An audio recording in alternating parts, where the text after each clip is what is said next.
Warren's point of view. As much pain as I'm in, I'm enjoying watching and talking to my mate. She's unlike any woman or she-wolf I've ever met. Besides the crazy notion that I would reject her, she's funny. I love how she's constantly murmuring to herself, talking to herself as if no one else can hear her. I can hear every word, and without being marked, it's a good second option to knowing what's going on inside that interesting mind of hers. Her face is nerdy as expressive as her murmurs. She hasn't learned or doesn't care about hiding her facial expressions. Once again, I find it refreshing. She isn't trying to be coy or impress me because I'm an alpha. On the contrary, it's almost as if she's trying to get away from me because I'm an AIpha. It's not going to happen. I've searched for this little doctor too long to let her go now. To answer your question, Charlie, Dr. Yara here is piecing me back together, slowly and painstakingly, which is preferable to Dr. Stevens' plan, which was to remove my leg. I say, and my beta's eyes flash up to mine. He understands the ramifications of what I've said. And as my beta, he's in line to take over the pack. Thankfully, I trust my beta and I know that he has no desire to be an alpha. It's not an easy job and he makes it easier by being an incredible beta. Are you at least numb? He asks, his lip curling as he looks at what Yara is doing. Utterly ridiculous alpha, Yara murmurs, obviously listening in to our conversation and giving her own opinions of me that she thinks we can't hear. Charlie looks at me frowning. She knows we can hear her, right? He asks in the mind link. Apparently not, I say, smiling. No numbing. I tell him out loud. I might agree with her, he says, scowling at me. Give me the rundown on Brady. Did you kill him? I ask, watching my mate. Eric, you ready? She asks softly, all her concentration on her work. Yes, mate. Eric answers and Charlie turns to look at her again, leaning over to watch as Eric heals my bone. Oh shit. That's fucking awesome, he says. I know, right? My mate says, smiling a huge fucking smile at my beta. Without thinking, I snarled jealously. Both of them jolt, and while it fucking hurts that she tugs on my newly healed bone, it doesn't break again. Sorry, Alpha, Charlie says, showing his neck. She looks at Charlie submitting and then at me and her lips press tightly together. She doesn't approve. I lean forward so she's sure that I'm talking to her. You're my mate. What I am is your doctor. Temporarily. And if you don't want me walking out of here and letting Dr. Stevens take your leg, I'd suggest that you not pull that shit while my hands are in your shattered leg again. She snaps. I sit back, having to fight hard not to smile. Damn, I like her spunk. I turn my head to my beta, not looking away from Yara. So, what happened with Brady? When you couldn't cut him off, he made it back to his pack. Since we know it's booby-trapped, we didn't pass his borders. Booby-trapped how? Eric, again. Yara says, still not looking up at us. I tilt my head. Does she think that she's part of this conversation? I don't care if she is, I just know that most doctors would pretend to ignore the conversation going on around them. Not my mate, though. She's not pretending anything. And somehow, she's multitasking. Listening to us and still working on my leg, letting Eric know when he needs to start healing a bone. Spring-loaded wooden stakes buried in the ground. Charlie answers her, careful now in the way he interacts with her so he doesn't piss me off. Stupid pack wars, killing for no good reason, she mumbles to herself. Charlie's eyes snap back to mine, and I smile. Anywho, he says, refocusing on me, we did get one disturbing piece of information. What's that? I ask. Alpha Solomon is dead. Simon is Alpha now. If I hadn't been so focused on her, I'd have missed it. Her very steady hand slipped. I lift my hand, telling Charlie to stop. I frown as her hand begins to shake. I'm sorry, Alpha. I need a break, she says, stepping away and not waiting for me to release her. She pulls off her gloves and rushes from the room. Follow her. Don't approach, but make sure she doesn't leave. I TLL Charlie. Yes, Alpha. When they're gone, I sit back, thinking, which is hard because my leg is throbbing and laying open on the table in front of me. The door opens and Dr. Stevens walks in. I knew she wouldn't make it, Alpha. I mean. He stops staring at my leg. Just look at this mess. I'll get ready to remove the leg. The fuck you will. She's taking a break, and for your information, she's getting my bones back together. So, get the fuck out of my surgery room, doctor. I snarl. Alpha, I must insist. What you must do is listen to your fucking alpha. Get out. I shout.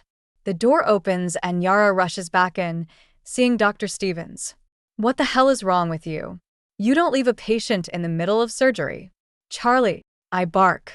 Dr. Stevens, he says much more calmly than I am, holding the door open and gesturing for Dr. Stevens to leave. Dr. Stevens huffs, but walks out. My apologies, Alpha. Dr. Stevens is right. I shouldn't leave in the middle of surgery. She's not looking at me, and I look at Charlie, who shrugs. What did you call me? I ask, my irritation with Dr. Stevens tainting my tone. Her head snaps up to mine. Alpha. I crook my finger at her, and she walks over to me. And, what did I tell you to call me? I ask her, forcing my tone to be gentler as I take her chin between my thumb and forefinger, forcing her to hold my gaze. Warren, she says, her dark green eyes nearly making me forget that I'm in a surgical room. Warren, I confirm, reluctantly releasing her. Continue, Dr. Yara. She nods and returns to my leg. I watch her take a deep breath before picking out several more bones until she finds the one she wants. Eric? Ready, my mate, he says, beginning to purr, which helps her to steady her hand and her nerves. When she does, I gesture for Charlie to return. Any other serious injuries that Dr. Stevens is threatening to do something ridiculously over the top with? I ask. Yours is the worst, Alpha. There are a couple with deep wounds that he's washing out with alcohol. Yara sucks in air again and stands up straight, looking at us. Not the right course of treatment? I ask her, raising my eyebrow. I'm starting to trust her medical knowledge much more than my current doctor. Why wouldn't he just stitch them up? She asks. He said it would take too long and there are too many injured, Charlie says, watching her closely. I like my beta a lot. But until my mate is wearing my mark, I don't like all the interest he's showing in her. Yara, however, turns to me. Don't you have omegas in your pack house who sew your clothing? Yes, I say, frowning at her. It's basically the same. Yes, skin feels a bit different, it's a bit tougher than fabrics, but they could do it and not cause the pain that pouring alcohol into their wounds is causing, she says. Episode 2. I look at Charlie. Call the omegas, get them over here. Tell Dr. Stevens that he can go. But who is going to assess the warriors? He asks me. Have the nurses give a diagnosis and recommended treatment, then bring it in here to ask Dr. Yara's opinion. My opinion? She asks me, obviously surprised. Yes, Yara. Your opinion. I'm beginning to think that you are the perfect replacement for Dr. Stevens. Yara's point of view. Replacement? I can't be a replacement. I'm not staying. As soon as Warren's leg is done, I'm out of here. I glance up at the broody Alpha and wonder if that's true. Is he going to let me go? The news about Simon has me worried. If there is a paper trail of his father helping me though medical school, he'll find me. Eric. I say distractedly, holding the bones together while he heals them. I have to get my car, my clothes. I have to get back to school. I'm a resident. I can't just up and leave. Tell me where your car is, and I'll have someone go get it. Same with your clothes. As far as your schooling goes, we'll have to talk about you taking classes online and working your residency, did you call it here, Warren says. I frown at him. How did you? You were talking to yourself. It wasn't hard to hear you. I can't leave school, Warren, I say, looking at him like he's crazy. I didn't say you'd be leaving school.